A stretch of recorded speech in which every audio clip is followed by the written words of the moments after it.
My name is Erin Dos-Race, and I'm the Clinical Director of Teen Mental Health Programs at Hopeway.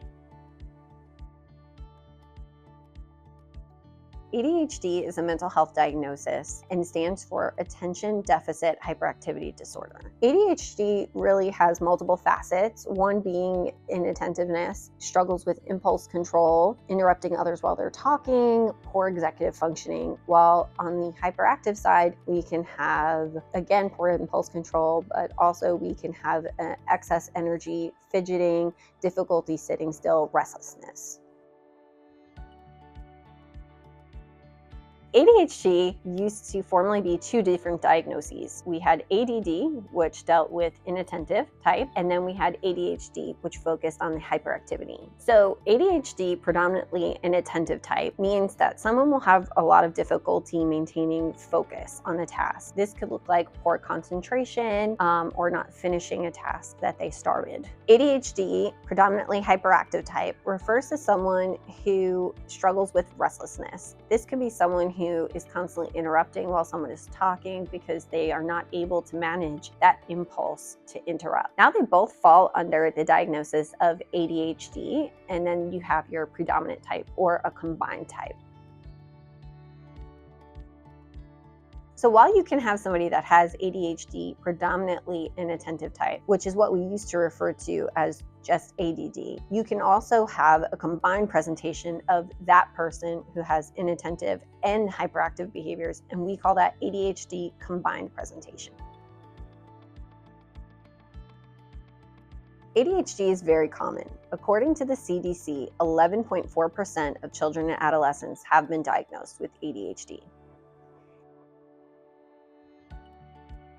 The best way to get tested for ADHD is to see a psychologist who specializes in psych testing. They'll communicate with caregivers, teachers, and depending on the client's age, and they will then compile a report with their diagnoses and recommended treatment.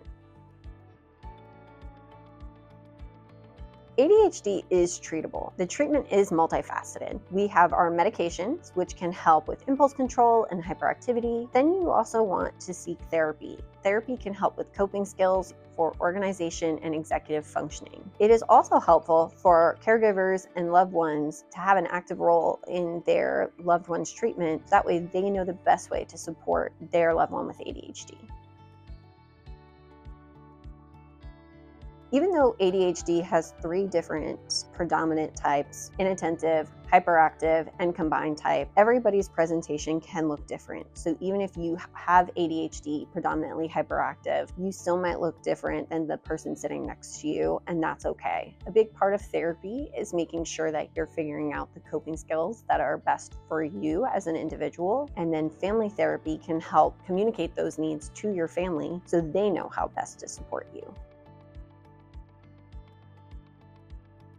ADHD can have a large impact on students in the classroom. They might struggle with task management and time blindness. They might have a hard time sitting still for quiet time in the classroom, or if they're very young, circle time. Might get distracted by the other kids making noises, even a noise as small as clicking a pen. They might lose their items, and so they have a hard time completing their schoolwork. ADHD can have a large impact on teenagers. No matter when you get a diagnosis, there's a huge lifestyle change. If you have poor impulse control, maybe you would say something that you would later regret. And that can lead to larger issues within friend group or families. Maybe you constantly get in trouble at home because your parents think that you are purposely disorganized and not finishing your schoolwork.